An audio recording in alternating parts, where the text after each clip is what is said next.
my judge ready? Is my opponent ready? Yep. Great. Then as a brief off-trend roadmap, I'll be going negation, affirmation, and then we'll finish up with voters.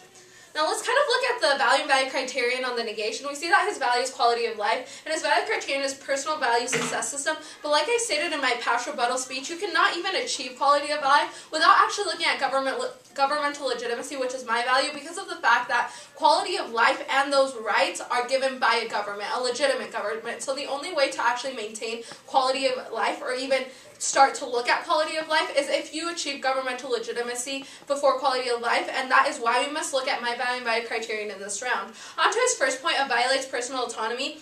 He basically said that it would not be open to the public. It would be very hard to search for, which means that the kid next door would not be able to actually get this information. But the fact is, he actually violates fundamental rights like the right of property and the right of speech. We looked at he violates the right of property because if a third person actually posts something about you, you have the right to be forgotten, which violates his property rights because what he posted is being taken away from him. He violates right of speech because, again, that third person, if he doesn't like what you posted about him and he has the right to be forgotten, it completely wipes out his information. So he violates right of property and right of speech just for the right to be forgotten. So we have to, so that's why his first point falls. On to his second point of it leads to more motivated employees. Like he stated before, he has two factors that doesn't even link.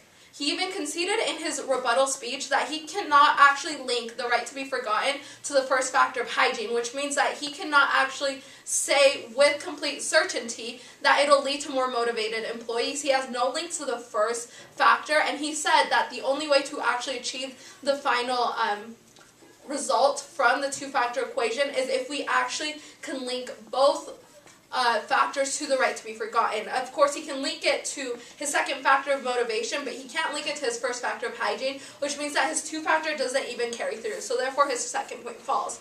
On to the affirmation real quick.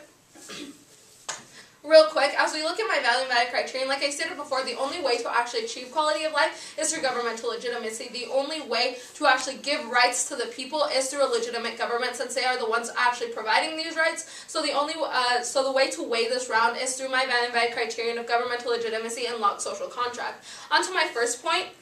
He stated that the EU has actually implemented the right to be forgotten, and they're doing just dandy. But just because the EU actually implemented does not mean that it's morally correct. Just because that they decided it would be a good opportunity for their citizens does not make it morally correct, for the reason that it actually creates an unequal society because of the fact, like I stated in my Burton 2014 card, those that use it will be those that know how to actually exercise it, versus that those that cannot use it or do not know how to exercise it can't actually use it, which, like I stated in my Stephens 2014 card, those business elites, those political elites are the ones that actually will be able to properly implement and exercise the right, which causes for an unequal society. On to my second point of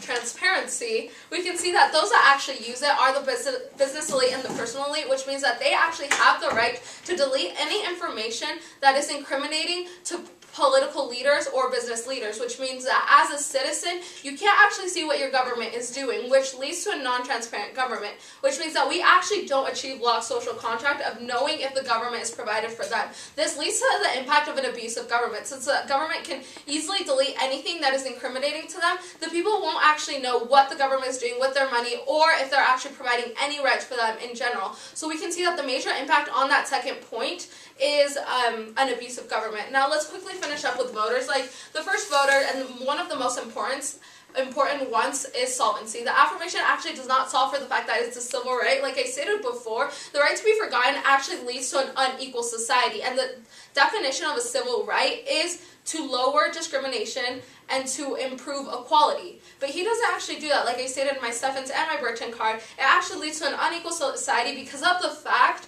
that those who know how to exercise the right will actually be able to properly exercise it, versus those that cannot actually properly exercise the right won't actually be able to use it, which means he has no solvency of actually achieving it as a civil right. On top of that, it is very inefficient. As I stated in another one of my cards, you can see that the definition of what can and cannot be deleted is very vague, which means that maybe in one case, a situation might be able to pass as deleted, but later on the judgment might change and not be deleted, which means we do not have consistency as to what can and cannot be deleted, which means he has no solvency and it's very inefficient.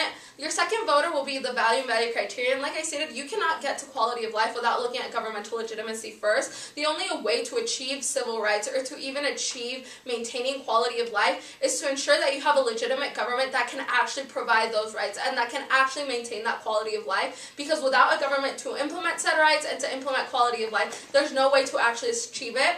And finally, the last voter here is the equality point, the fact that a civil right is to promote equality, but the affirmation does not actually achieve that because of the fact, again, it's who can and who can't exercise the right, and this leads to that impact of an abusive government, since those political elites, those political leaders will be able to delete anything that's incriminating. The people won't actually have the right to knowledge, the right to see what and how the government is working around them, and if they're even getting any rights to begin with. And for these reasons, I do urge a vote in the negation. Thank you for your time.